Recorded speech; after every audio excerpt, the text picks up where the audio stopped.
Hey, hi, hello. Hola, mis amores, and welcome to the Inspired Risk podcast. This is conversations with cool people living radically free lives.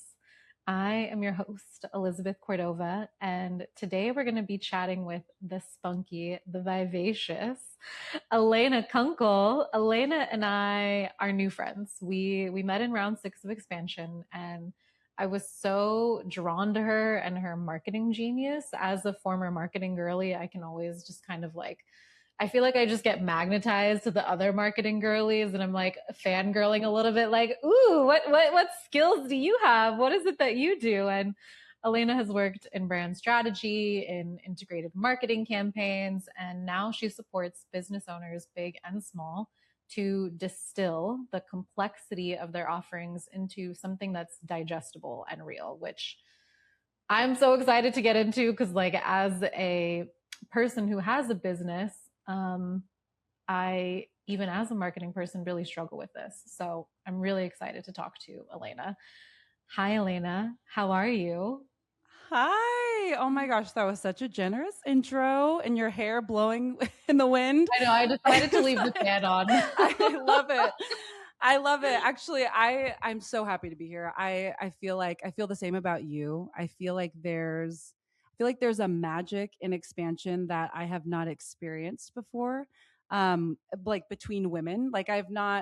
I haven't been in communities of women that are like this. And we have like an outside group, even outside of expansion, to support our podcasting goals and all that. And just how I don't know, there's a calmness about you. There's a groundedness about you. And just like you're curious about, different marketing girlies, any woman who is calm, who is rested, I'm like, what's going on over there? Because I need some of that. Like she even started us out in a grounding ritual, and I needed it because I went to a wedding this past weekend, and I don't know if anyone has tried the Anne Hathaway trend, the facelift, the No, Anne Hathaway no.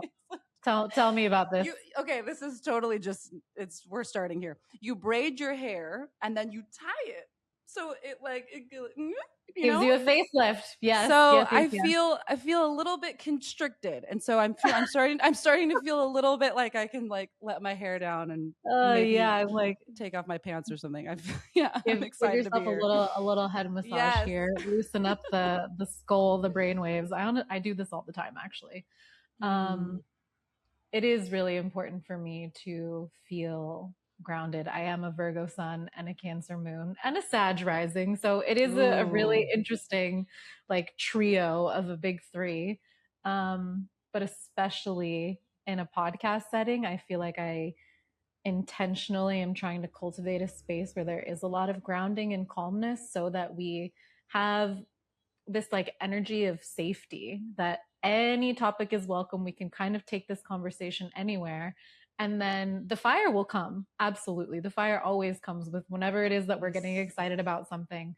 But I like to start us off in a place that is like deeply grounded and rooted into Mother Earth and into even our intuitive bodies so that whatever is present has the foundation to just flow. So thank you for acknowledging that. It is something Yeah. I'm working It's new on. for me. It's new for me. I'm like Mm. an urgency. I'm like ADHD, like the five attributes that usually, really get ADHD brains going are like urgency and novelty. And so healing my nervous system, I'm just like, oh, I get to kind of rest and receive. I don't always have to give and like be in this like leaning position forward. And so anyways, so I'm still a learner and I'm just enjoying it so much. And yeah, so I just appreciate it. But yeah, I'm so happy to be here.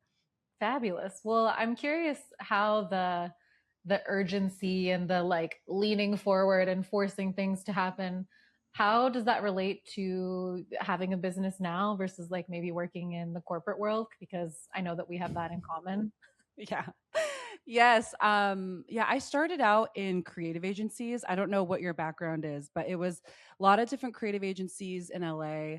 Our agency, the one of our clients of record was Wheel of Fortune at one point. And so it was a lot of like entertainment in the beginning, Jeopardy, Wheel of Fortune, like View Map. And it was very like, it always felt if anyone who has worked in entertainment, it's very, very fast. And so, I mean, it was just you kind of get addicted to that a little bit, right? You get addicted to it. And then cut to wanting to use my powers for good, started doing NGO work. And in NGO work, you're also fundraising all the time. And there's like urgency around, it's Giving Tuesday. There's only 24 hours to give. You've got 5 hours left. And for a lot of marketing, there's a lot of scarcity tactics in marketing that Yeah. I feel like I have always felt a sense of. Sometimes there is urgency around something because there are limited spots available, sure, but for the most part I don't like to approach marketing from a scarcity place, and I think that took a Mhm. long time for me to untangle, because it always feels, especially with, I think everyone is just more intelligent. We all know, like, meaning marketing intelligent, like, we, even if someone's not in marketing, we know when we're being marketed to. And so I like to respect the intelligence of the people that I'm serving, and have real deadlines. And so, so much in my background I felt like was like smoke and mirrors, or just I'd be so stressed out and be like, why am I this stressed out over, a shoe or something, when I worked at Bando, like we were launching like a new shoe. Like it was just always that marketing cycle is pretty fierce and intense. And yeah, that always didn't sit well with me, but it was always my reality. I also find that even if we know that some of the marketing tactics, even if we are intelligent, as you're sharing, which I think that we are, our subconscious mind is still so susceptible to So the true. marketing tactics. It's like, even if we have this knowledge, we are also still um, very animalistic in a lot of ways. And are there are so many companies, big companies especially, who have put in so much research into figuring out sort of like the repetition and the urgency and the deal, and there's like all of this wild psychology that is like still affecting you even when you're trying to be really wise of maybe about how you're engaging with marketing and how you're engaging with things that are being sort of like sold to you. And so I think it's really radical as somebody who works in marketing to be like, you know what? I'm Mm. actually going to try to find a way to operate with a little bit more integrity. A couple of things were coming up as you were sharing. One is that just being an artist and being a business owner is like the most confrontational work that I've ever had, because it requires me to go deeper and deeper and deeper into my own reflection.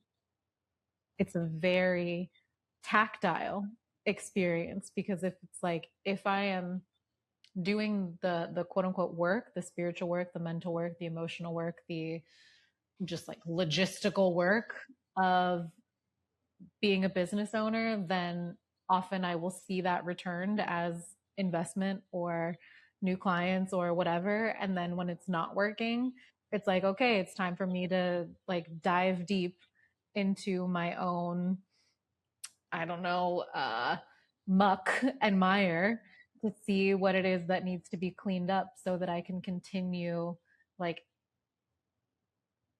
carrying, loving, growing this thing that is an extension of myself. Mm. And I find it really difficult to do marketing with something that is so deeply personal, with something Mm. that is like so feel so entwined with my own heart and soul. And I think that's part of the reason that I'm so excited to have you on today, is so that you can walk us through like how to do marketing and sales with integrity as people who call themselves artists or healers, or um, maybe don't think of themselves as like profit first business leaders. And so, yeah, I would love to just pick your brain. What is your experience working with people who like are very heart forward, heart first? Yes. Oh, I love how you. Yes, I love that. I feel like everything I do is like coming from my heart now, and I understand that now. Not my head. I feel like that's such a good question, because there's always a narrator. There's always a narrator. We've got a lot of them that are happening at different times, but there's always like a really strong narrator in certain contexts. And the way that I work with people first is I would just ask you, like, what, when you're going your visibility wound, when you were talking about that, I would just ask you, what narrator is the loudest? So, is it like, is it a flavor of, it's always a flavor of fear, but fear has a lot of different flavors. Like I said before, there's always like looking good, being right, not wanting to be misunderstood, being comfortable. So it would be getting clear on like, hey, who's running the show over there? Like Elizabeth, like, I would even invite you to answer that now if you wanted to. But then it's kind of coming up with, this is kind of that beginning work, because it is personal. It is personal. But when we have someone when we have something in the driver's seat, like, I don't want to look stupid, everything that you do, when you're creating from that place, that creates work that is over polished, that is overly correct and not interesting. Like my favorite comedian says, one of my favorite comedians is John Mulaney. And I don't know if you ever listened to him. Oh yes, yeah, okay. I saw John Mulaney live actually. I'm obsessed. If you're listening, I'm just kidding. I'm obsessed with him. But one of his punchlines is, just because you're right doesn't mean you're interesting. And so it's so funny, because when we're operating from this place of, even if it's not conscious, and usually it's not, of like, I don't want to look stupid. Now everything that you create is, oh my gosh, well, this could be perceived as this, or this is this. And so it's like, you have to ask yourself, like, what is more important than not looking stupid? And you have to get really clear. And I have to do that all the time. I still have to anchor into, my whole thing, my wound is being, misunderstood.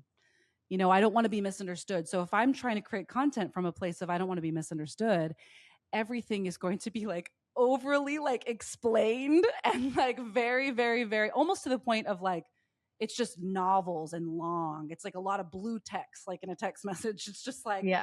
And actually, you can even look at, this is what I've noticed, because in the spirit of, everywhere we go, there we are. We can't compartmentalize our lives, but it's so human, and it's so normal, and it's I would say it's like a dragon I have to slay daily, and when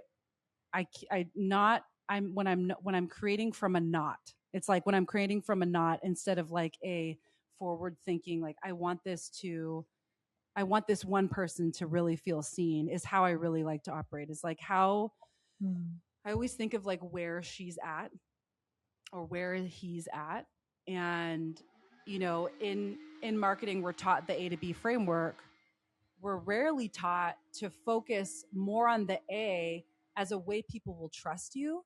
And the great thing, the A to B framework is just the transformational framework, where you take someone from where they are now and who they'll be on the other side of working with you.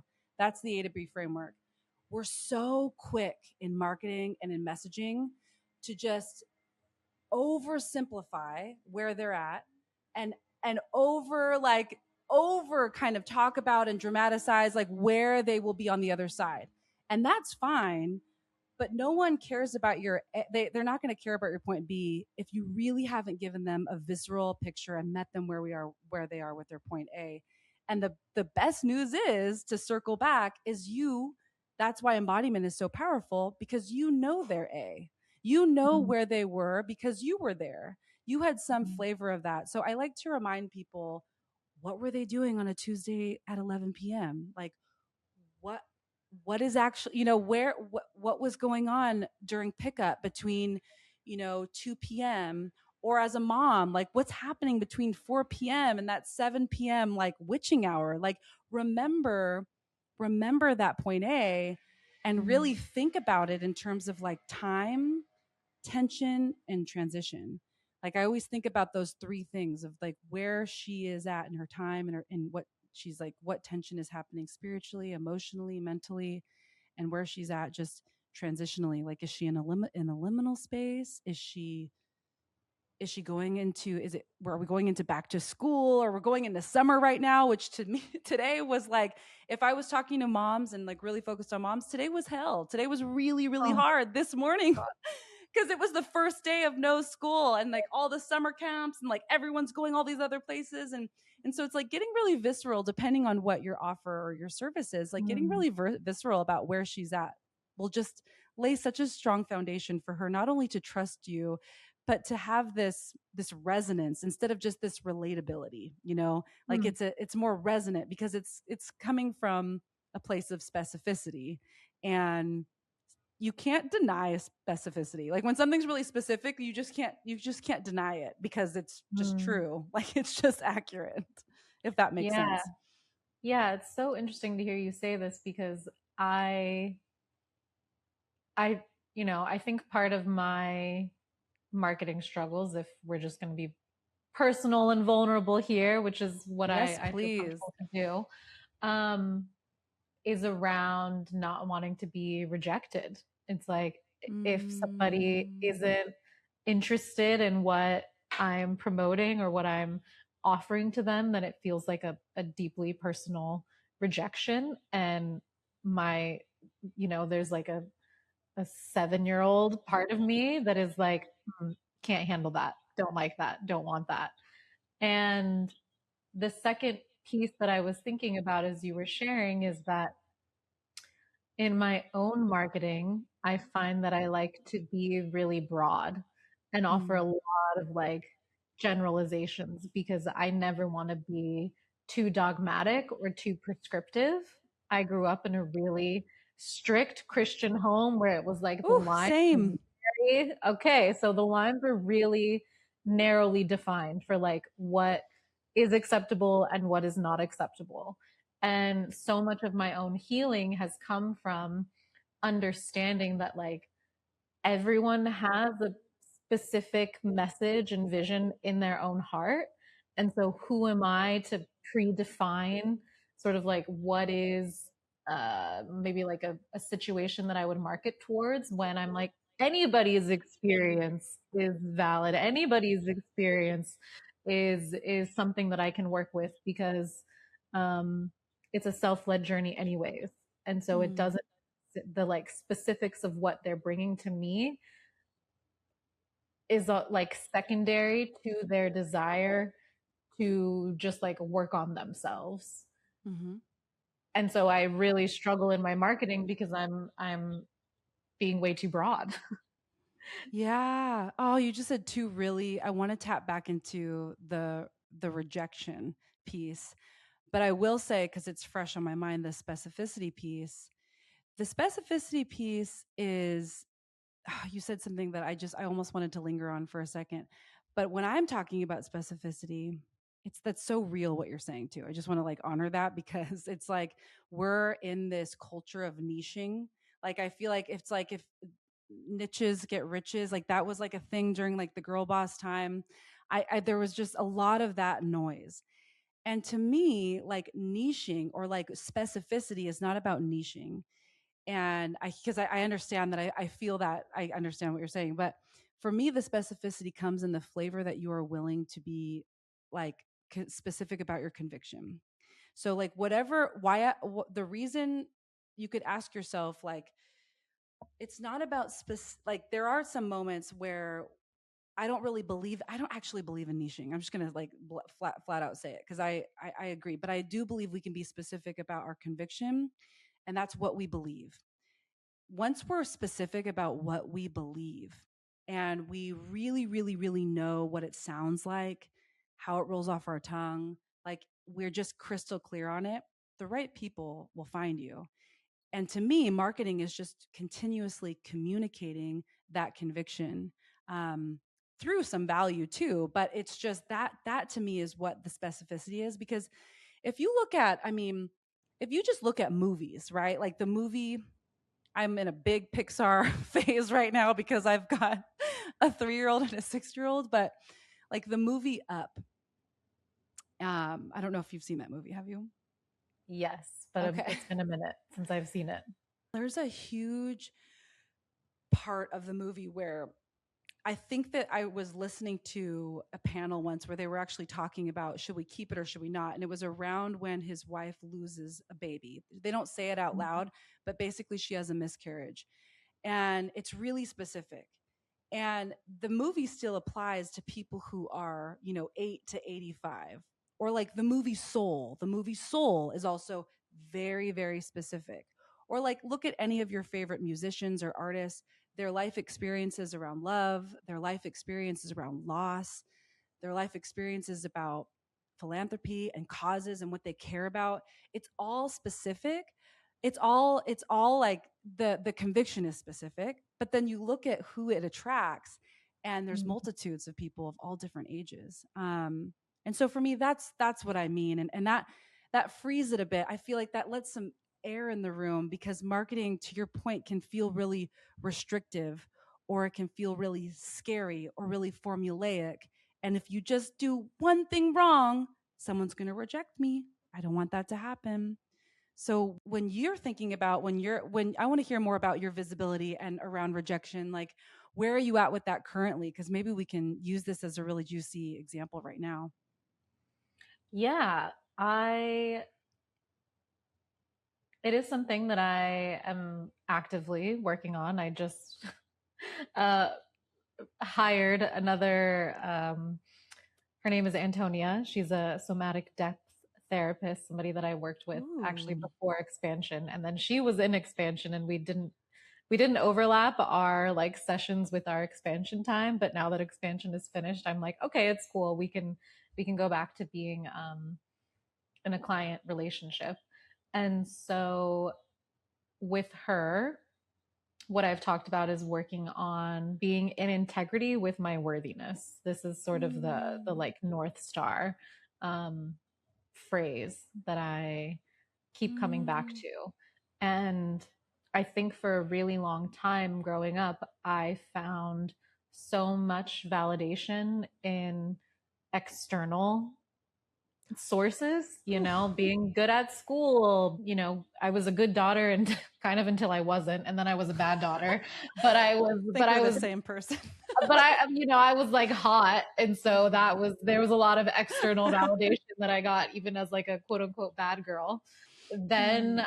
I, got into a really serious relationship and, um, have gotten have had a source of unconditional love in the form of my partner for a really long time. And Mm.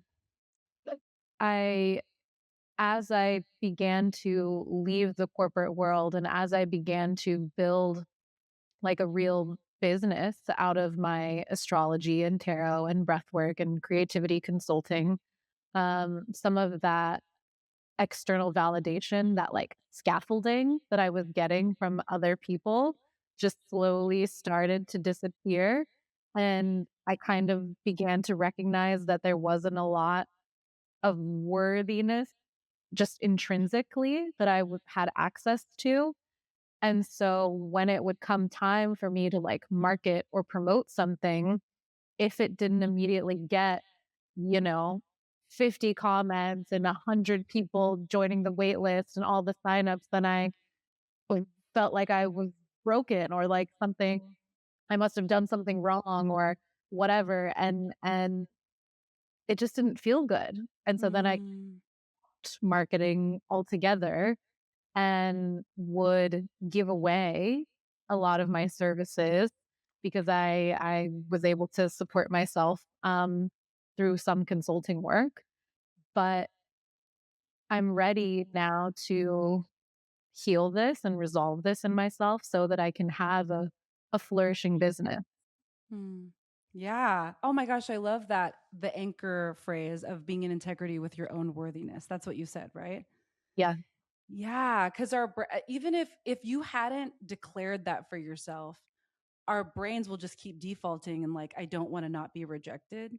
And so it's like it almost like just collects data that proves that, like, oh, if this external thing didn't translate it, like if this external thing didn't translate to what I thought it should do, then that's immediate rejection.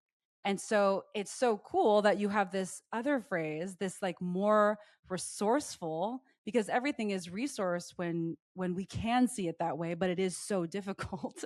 um, but this beautiful, gorgeous phrase of like, I want to be integrity in my own worthiness, because then you could just logically ask, like, what does that require? Like when you're getting ready to create something, it's just like, what is what is living in my integrity, about my worthiness, like what does that require? Because it sort of debunks like what metrics are supposed to, like, what, because what is the success anyways, like success to what end, like acceptance to what end, if we're using like the polar side of like rejection, like acceptance to what end, like what is the definition of acceptance? And it just, our brains love us so much, they're willing to lie to us. They're like, well, you've decided that this is what acceptance means, so we're going to filter everything out that actually or actually everything that's you're already accepted by, you're already held by, we're just going to filter all of that out. And so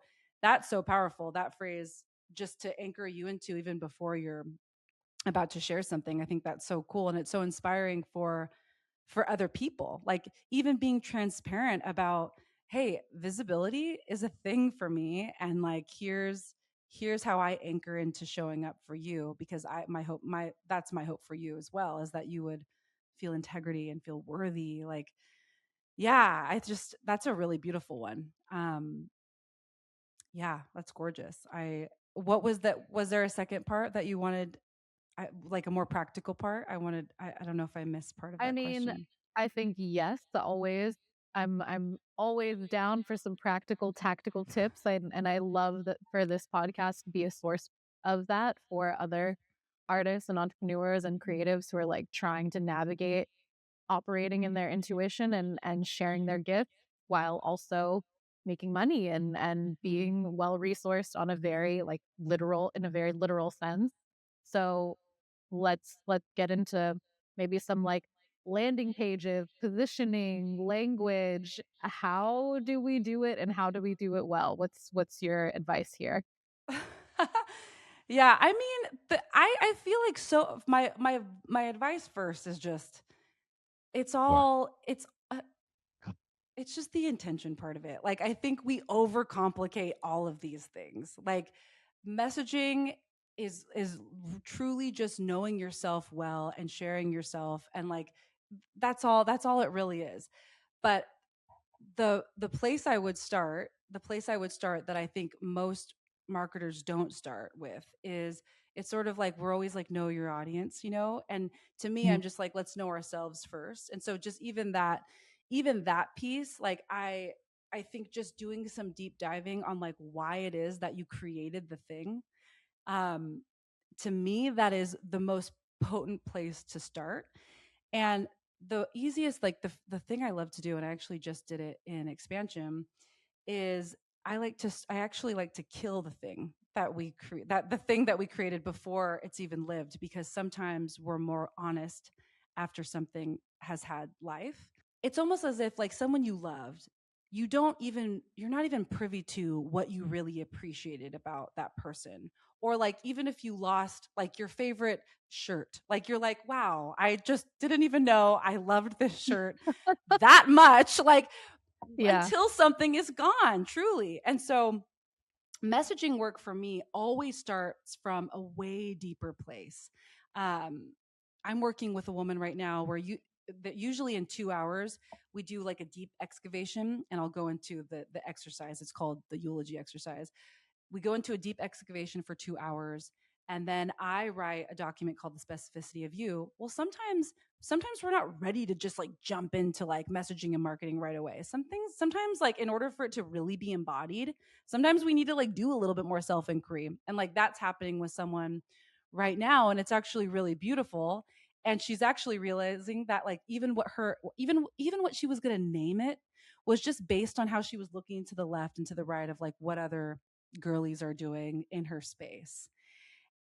And it's just like, all those best practices, all those frameworks, they can take us far, but we will burn out if it's not coming from a visceral place for us. And so I always start with, don't know your audience, like, know yourself. And but I'll walk. The exercise is fun. I love talking about death. I mean, we all Yeah, we all I'm so confused. I'm like, what do you let mean you let's killed talk it about, yeah. before it Yeah. lived? Explain. I just realized that sounded really cryptic. Um, Ooh, let's demystify it. But really, so what's something that you're offering right now? My astrology reading. Yes. Okay. So depending on how you're messaging that, like what you know the container, like how you want it to be, how you want it to feel. What I would do is I would say, okay, Elizabeth, like what's it called again? Can you remind me of the is it are you Aligned action. aligned action? That's beautiful. I love an alliteration.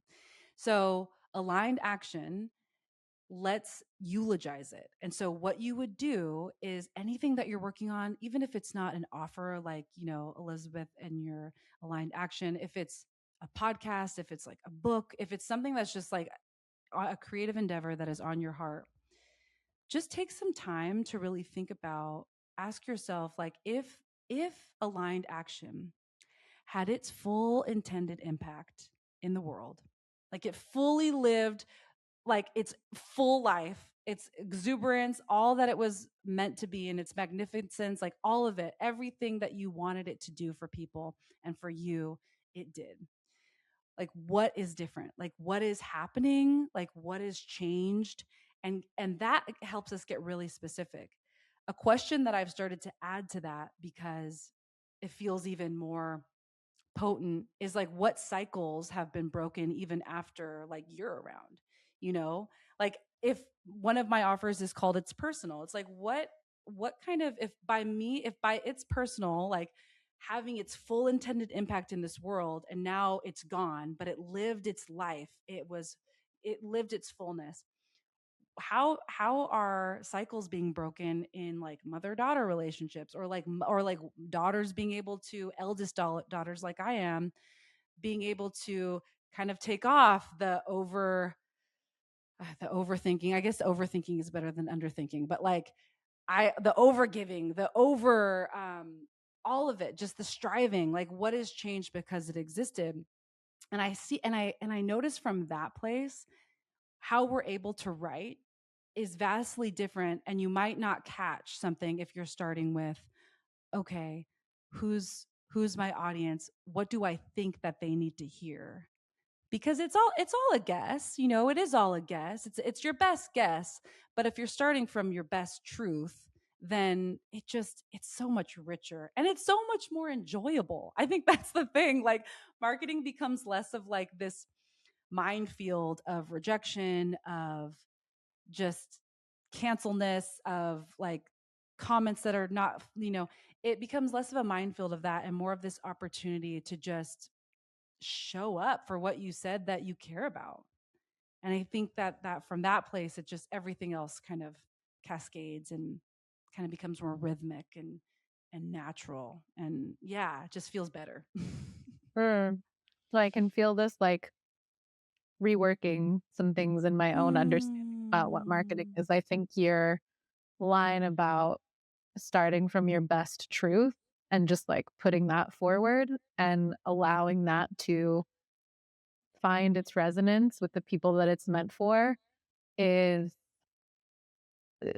a really profound marketing message, something that I don't know that I've ever heard explicitly shared that way. As somebody who used to work in big corporations, and like I also am so interested in the psychology, and I loved collaborating with my partners in the user research department and the user experience department, and like looking at all the data and doing like the data in the pivots and the data in the pivots and um the methodology kind of that you just described is really antithetical to that. And it's like it's not a game necessarily of just experimentation and then allowing people to respond and then changing based on the responses that you get. It is more, it feels like it is something that is more deeply about integrity and like starting from that place first if we're going to continue to use that word. So yeah, I'm gonna go back to the drawing board, even with my own offerings after this, and sort of see what wants to come through in place of what I have now.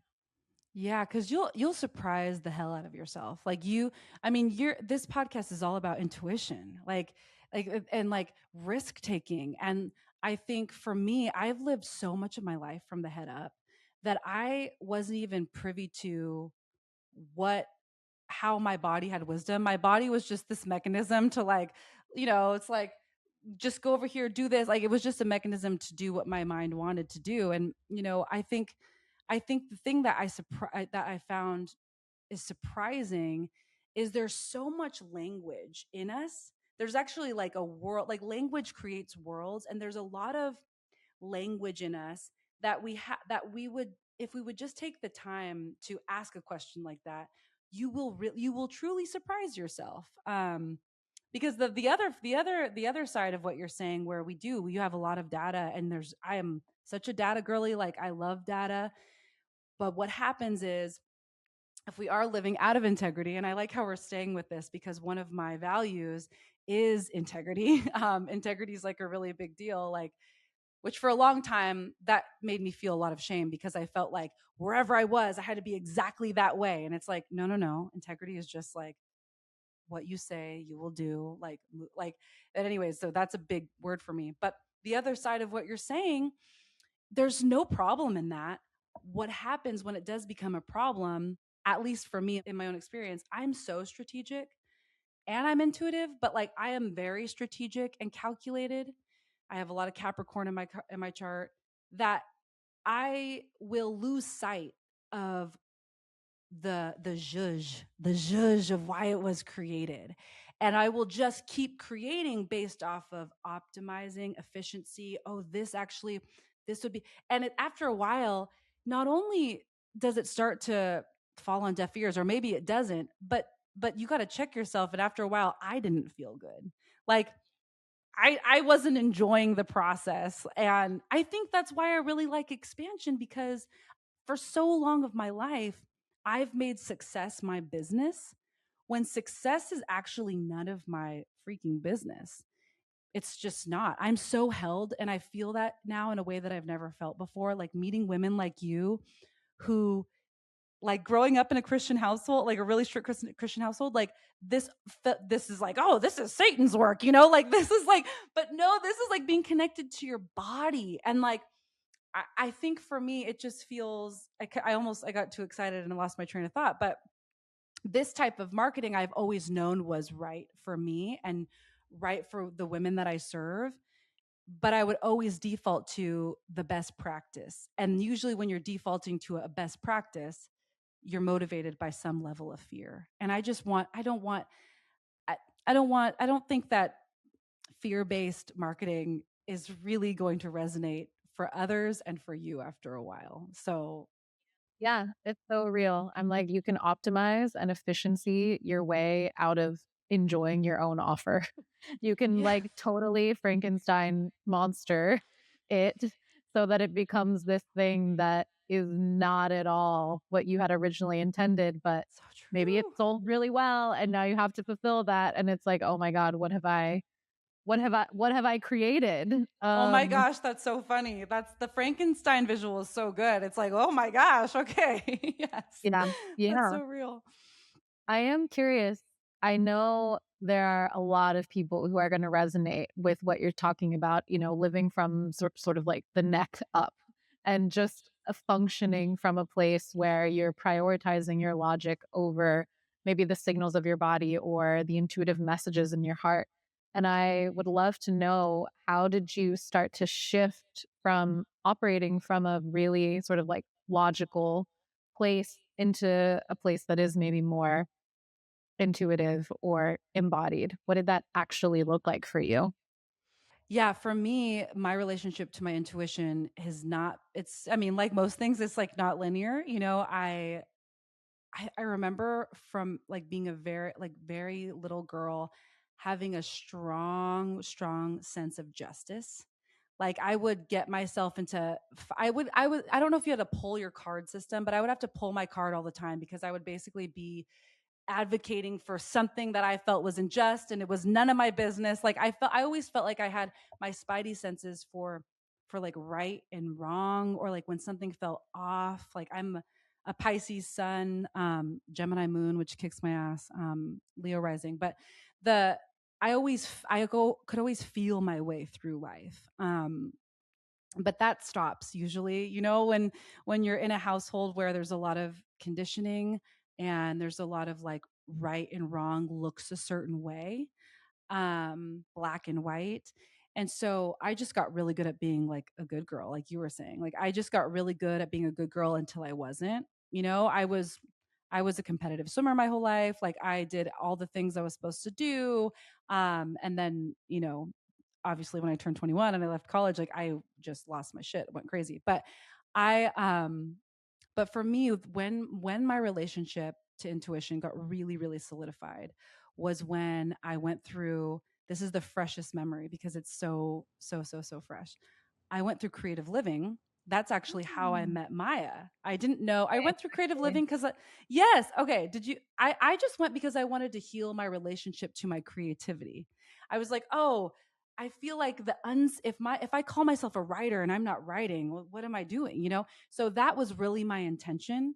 And I just like the relationship to my creativity felt separate than intuition. Now I know that they are so beautifully like married and they love each other and they are the only way to know and be know. Like I just creative living was really, really fascinating to me, and all of the writing prompts were great. But what struck me was Maya and doing my EFTs and doing all of that, and I would be surprised by now what I know as a download by like I remember in times where I knew something, and there's times in my life where I said it, but now I just feel the whole open channel thing. I just understand that or feel it, and I allow myself, I give myself permission to feel it.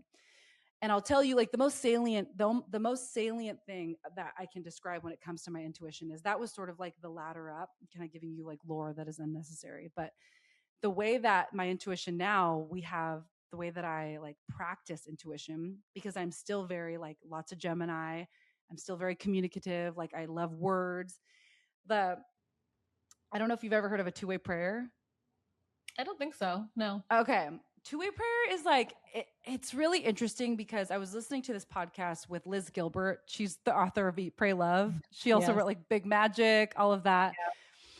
I was listening to, I forgot what podcast she was a guest on, and she was talking about two-way prayer. And it was right when I was doing creative living and like kind of just being exposed to EFTs and somatic work and doing that for real instead of like poo pooing on breath work. Because I used to do that, which is insane. Um, but she was talking about two-way prayer as a way to hear from God or the universe or your intuition, whatever flavor it is for you. And I just remember thinking, prayer, whoa, that really, prayer is complicated for someone who's grown up in the church. It's like a complicated thing.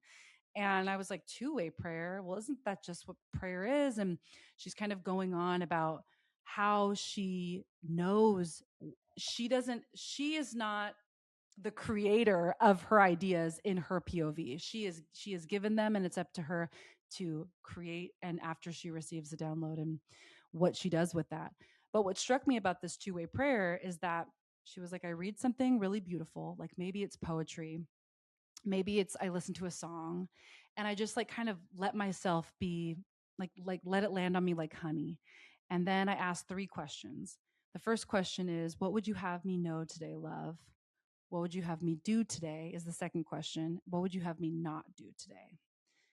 And for someone who lived their life so long from the neck up, I never gave myself even space to do that because our minds are like, especially mine. It's like, so like I would always be acting on urgency. Like, oh, I have this idea, act on it. I have that idea. Oh, that person needs this. Like it was just like boom, boom, boom. It was like really frenetic jazz. And I love jazz, but it was like super frenetic. And that's how I've lived most of my life based on reacting to all of that. And so I started doing this two-way prayer.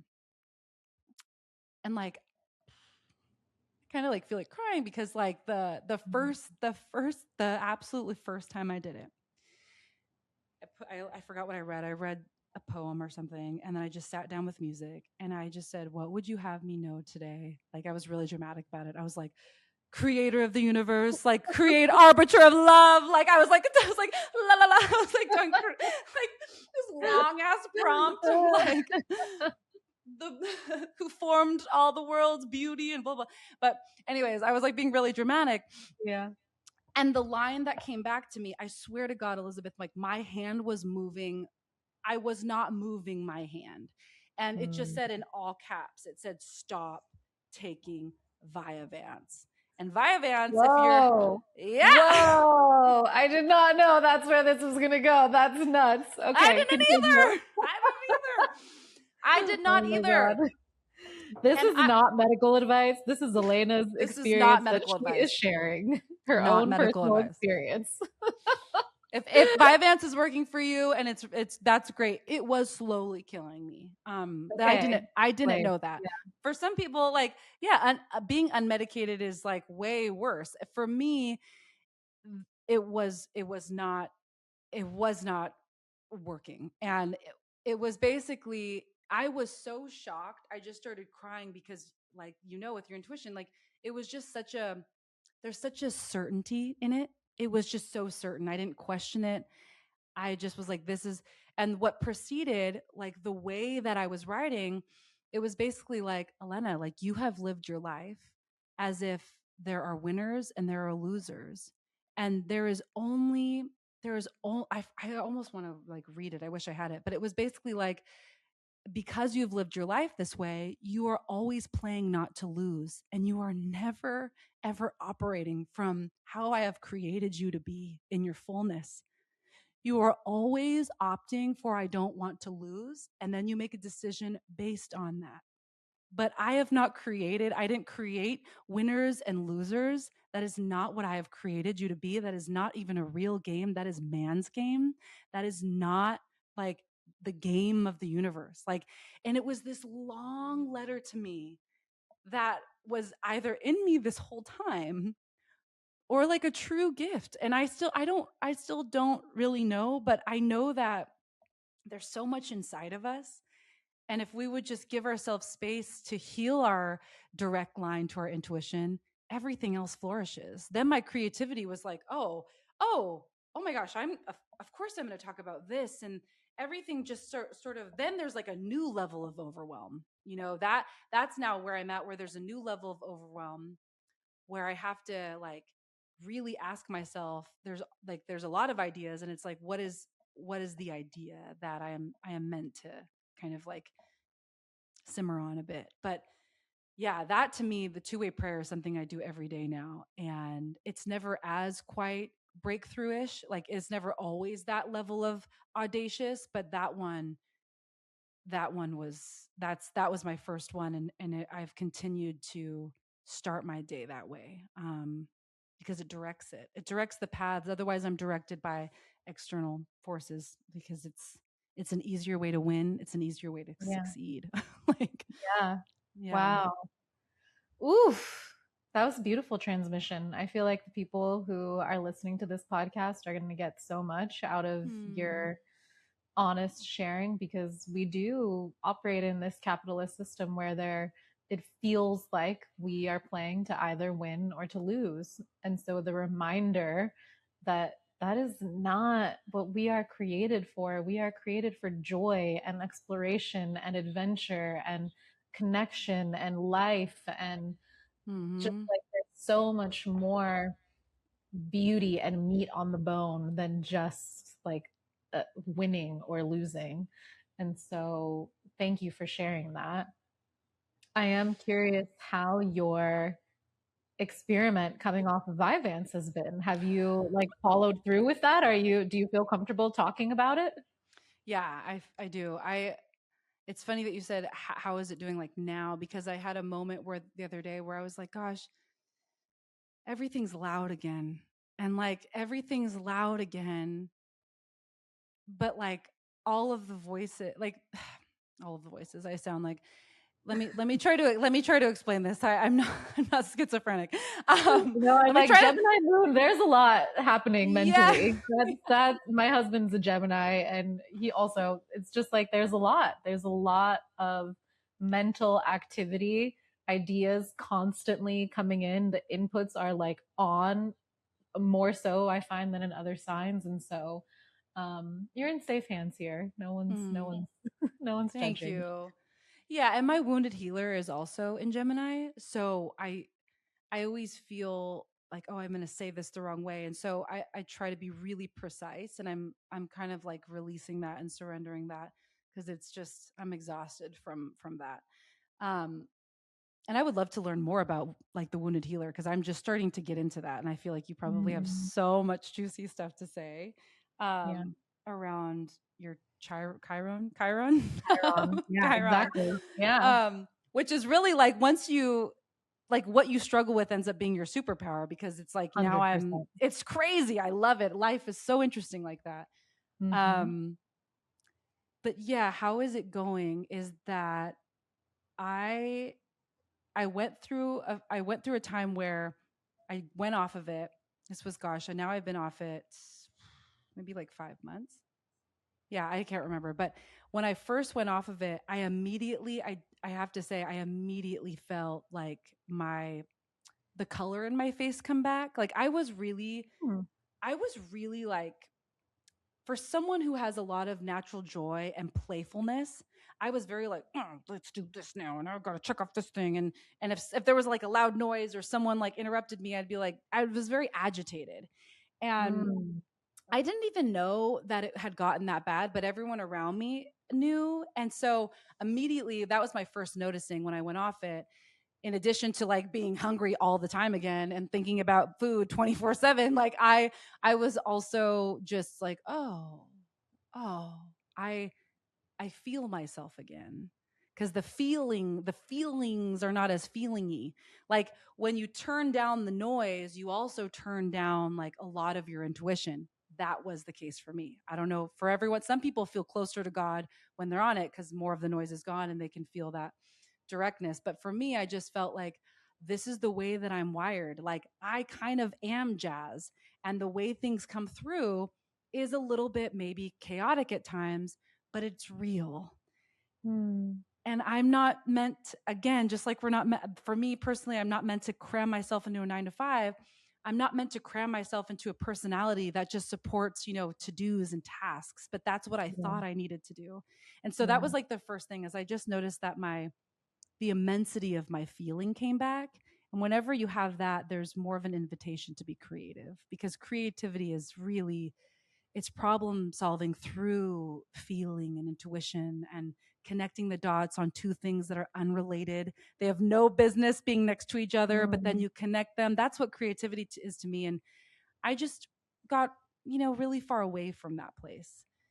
But it's also like, really, there's days where I'm like, gosh, this would be a nice day to pop a Vyvanse and just get all of this admin shit done, because like, you know, and I tried. I actually went back and I got a prescription of it. I was like, maybe I'll just save it for days where I need to do an admin thing.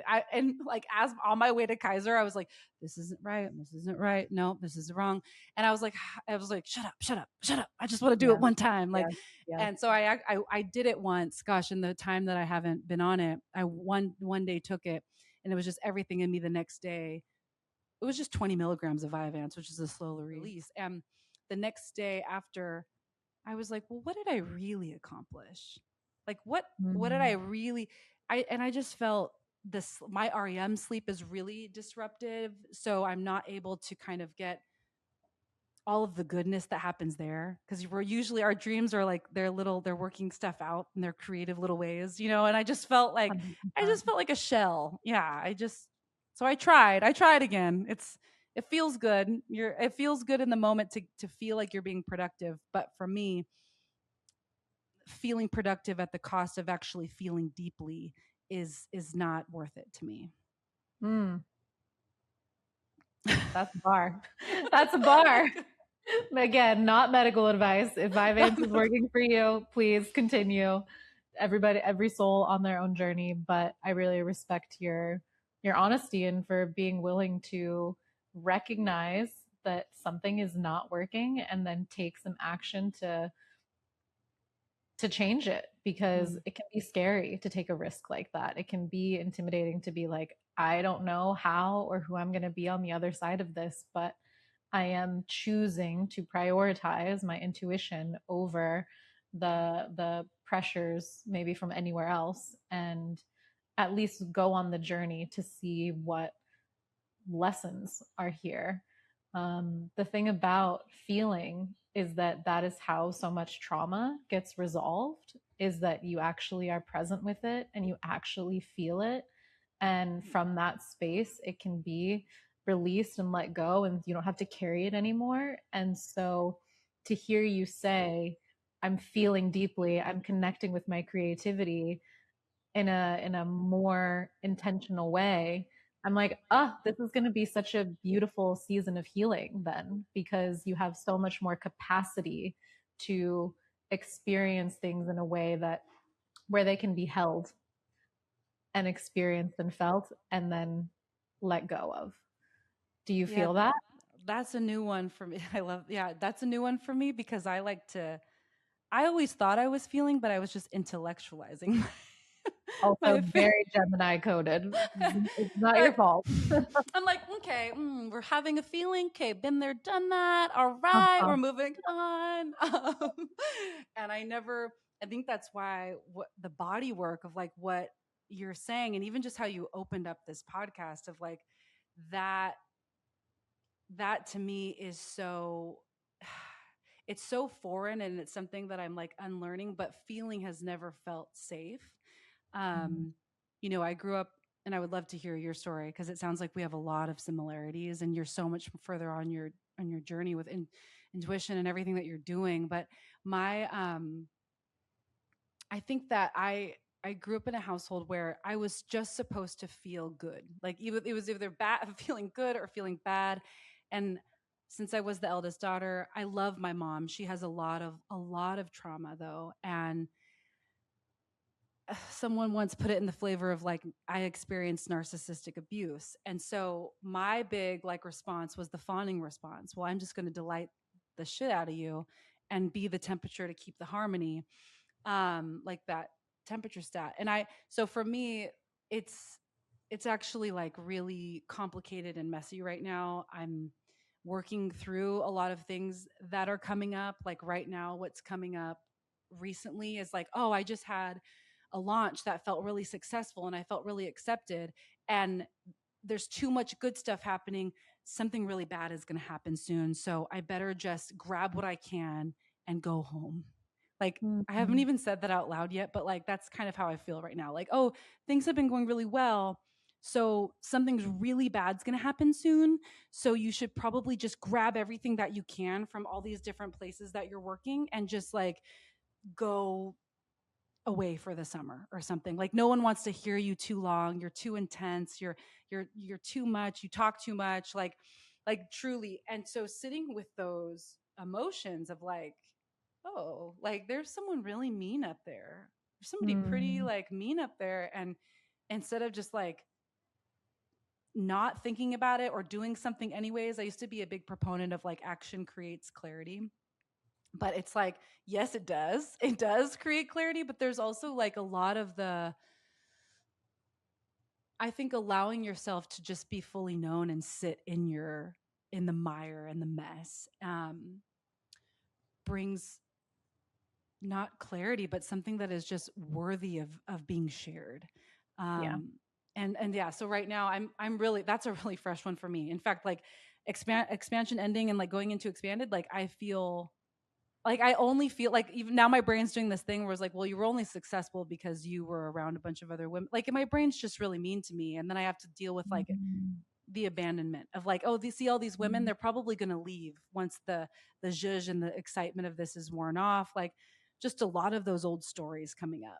And Mhm. yeah, it just, I don't know how you process through those, but I usually want to jump to like, oh, I want to drink a ton of Giants. Like, do you know the brand Giant? Like, No. they're like healthy, like they're like healthy margaritas. Basically, Oh there's my no God. sugar. Okay. Or like, I want to pop a Xanax. Like that's my Yeah. Gemini moon's like, fuck it. Like, let's get out of here. We don't have to stay here. Mm. Remember all these other, exit strategies, and so not kind of being, yeah, just not doing that is very, very hard for me. Those voices are really loud right now. So even getting ready for this podcast, that I was like, oh, turn it on, and I was like, no, just be here. Like there's nothing to Just turn be here. on. There's really nothing to turn on. I mean, the Leo rising, I'm sure, loves a little sparkle in performance. I Yes. also love a little sparkle in performance. And Because you're what I Sag, right? Sag rising. also Okay. Sag, yeah, Yes. Sag rising. And there are two things that I want to shout out, and then I think we'll start to wind down. Is that you mentioned like, oh, you're so much further ahead in your journey with your intuition, and one I will say, as a Pisces sun, your intuition is like right there. It's like you really do not need to do any work except to, as you do in your morning writing sessions, to like make yourself open and available, and your intuition is literally like here.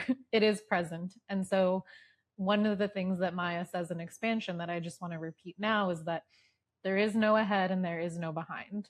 And so again, we're just like releasing the judgment around anything related to like being ahead or behind with our intuition, because that's just not how it functions. Hmm. And the second thing, as a Pisces sun, there's also this, and not to be too prescriptive, but maybe this will give you a little bit of a like permission slip, I love is prescriptions. yeah. Well, that's what I was going to say. As a Pisces sun, the tendency towards ejecting out of an uncomfortable situation, especially one that's embodied, especially if you've had a difficult childhood, it's so easy to get to almost like an astral projection type of situation where you're just like, no, I'm not really here. I'm not really feeling this. I'm not embodied at all. The prescription pills, the Xanax, the drinks, that take us into maybe an altered state physically, so that that can be a tool to assist us. That is also just like a part of your makeup as a Hmm. Pisces sun. And so again, it's like, can we come into a space of observing those tendencies without any judgment, so that we can start to accept them and learn how to navigate with the both the like blessing, which is that your intuition is right here, and also with the just like a little bit of a challenge to stay present during the discomforting thing, because you feel so deeply as a Pisces sun, and so difficult things can be hard to tolerate in the body, but you have the power to do so. I just I just want to say I'm like receiving this so hardcore right now. I'm just like kind of like letting it wash over me because Yeah. it's so my tendency to villainize part of me, which is what you're doing for me right now is you're de-villainizing even the mean dictator in my mind because it's like Mm.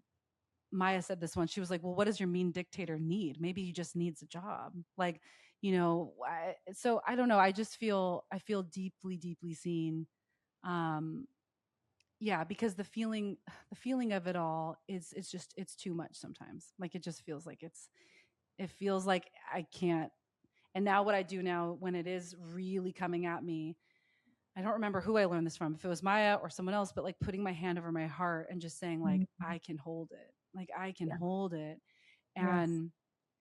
And how is that going to for me I'm like how is that going to change like the way my daughter is raised because Mm. that's the big one for me is like that can also be take a lot of air out of the room when if I don't want to I don't want to f up, I don't want to Mm. repeat the same things. And at the wedding actually I was just at someone was talking to me drunkenly, but it was great. He was like this like 70-year-old man and he's just like love isn't given, it's caught.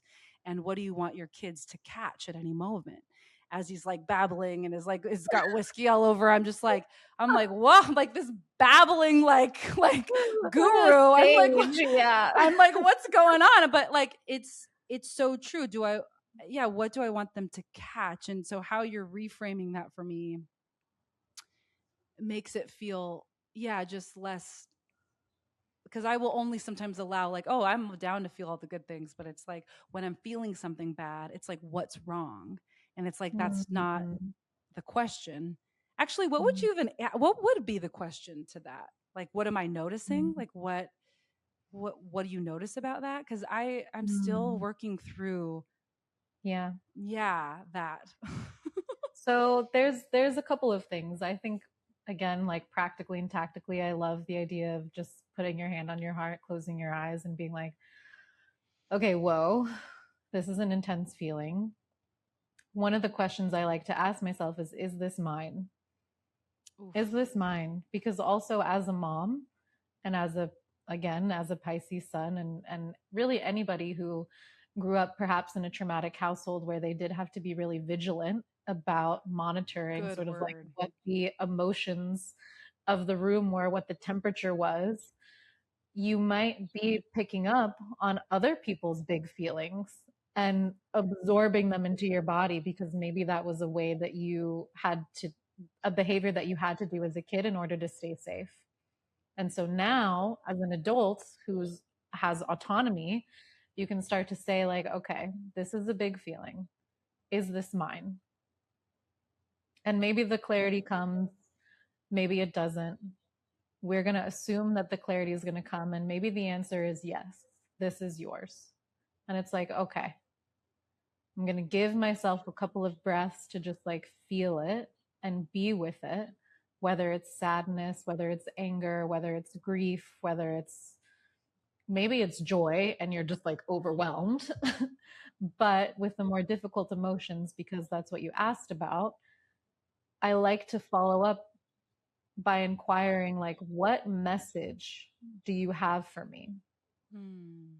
That's good.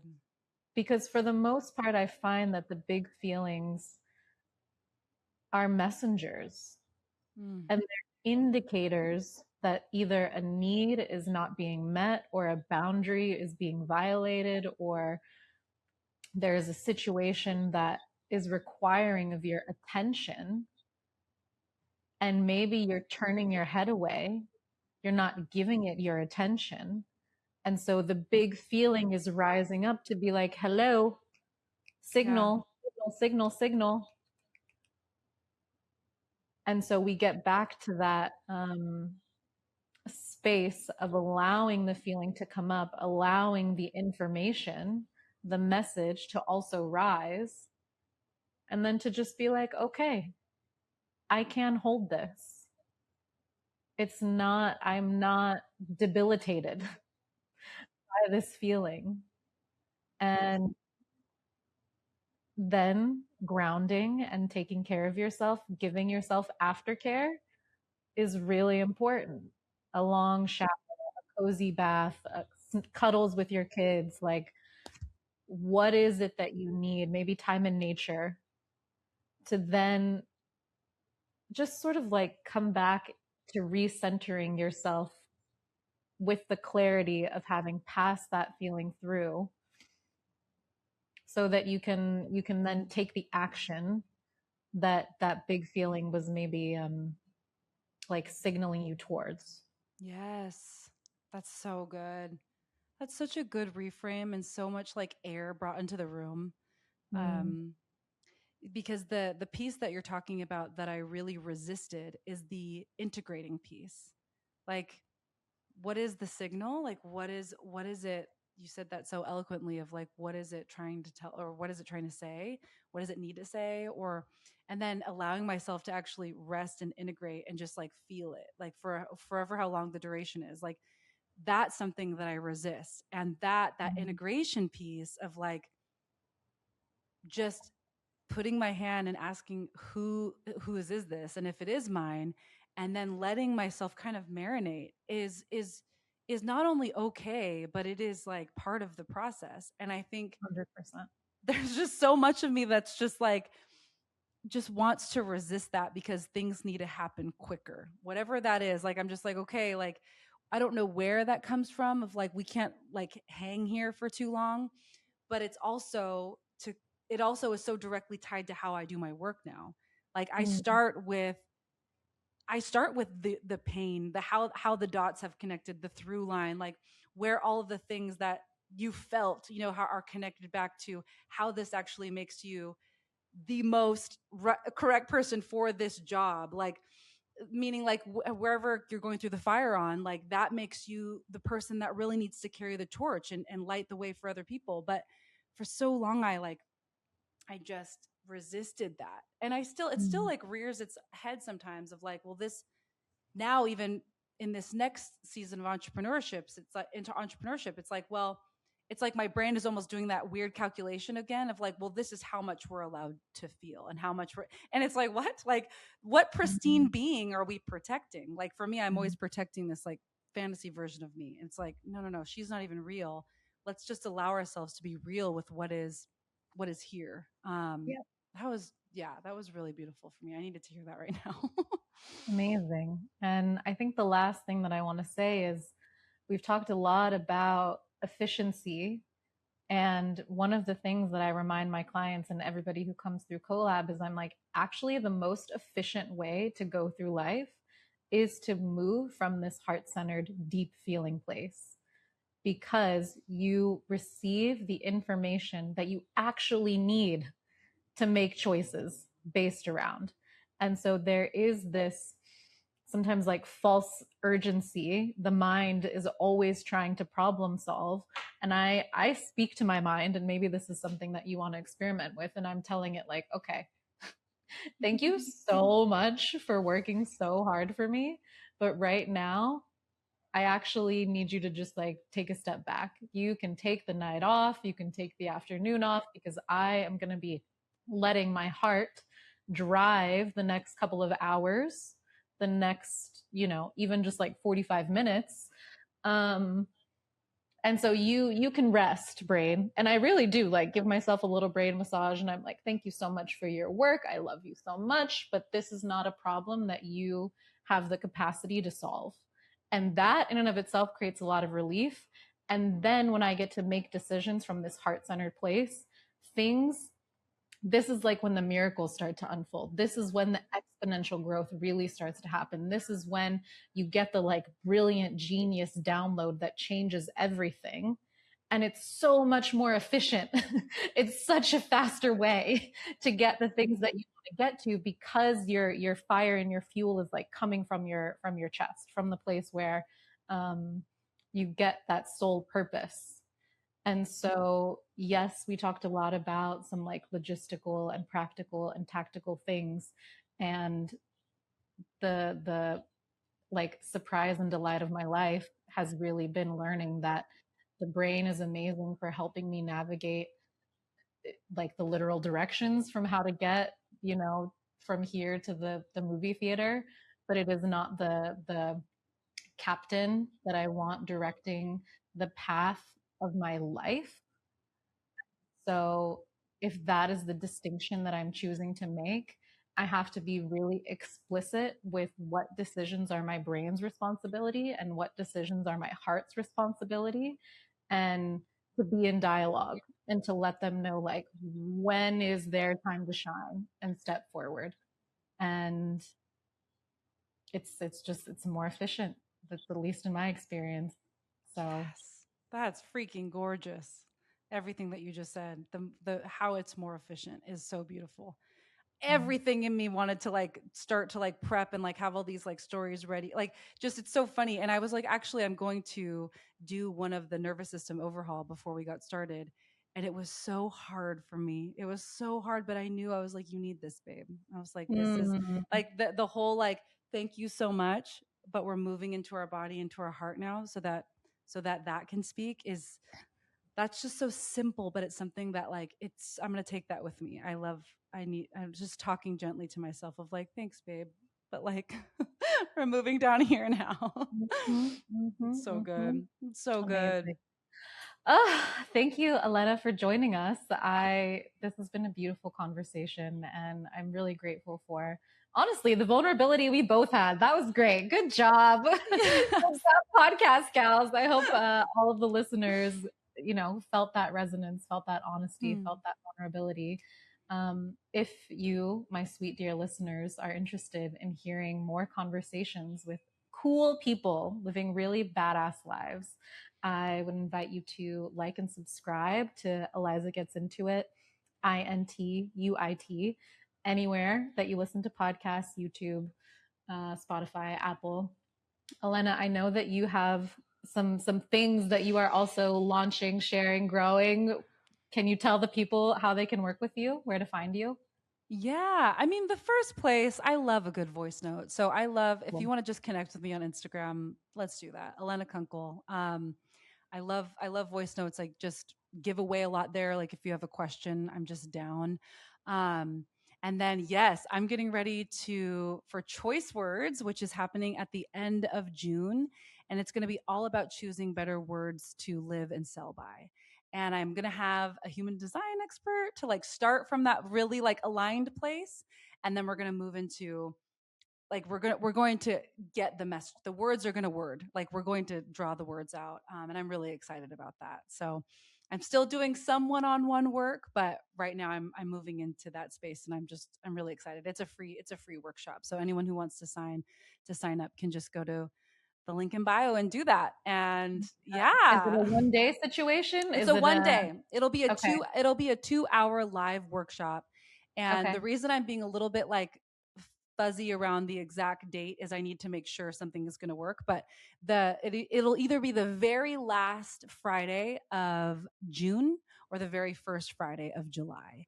And Okay. it's free. It's 2 hours. It's really would join live if you can, because the juice is and the magic is always in the moment usually with those things. So yeah. This is wild too because are you collabing with Kiolani? Yeah, we are. Yeah. She's really focused on launching something right now. So we were like in it, and then where I was like, okay, she needs to kind of like let her wings fly. But that's who I'm talking about. Yeah. Well, What it's are you doing amazing something? because no, but what I was going to say is I recorded a podcast episode with her, I think last week.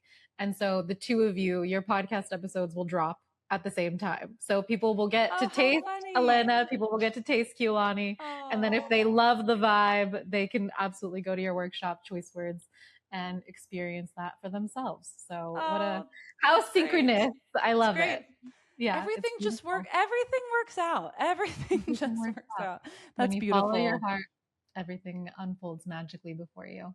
It's true. All right. Thank you, babes, for listening. That is a wrap for today. Te amo mucho. Until next time. Bye. Bye.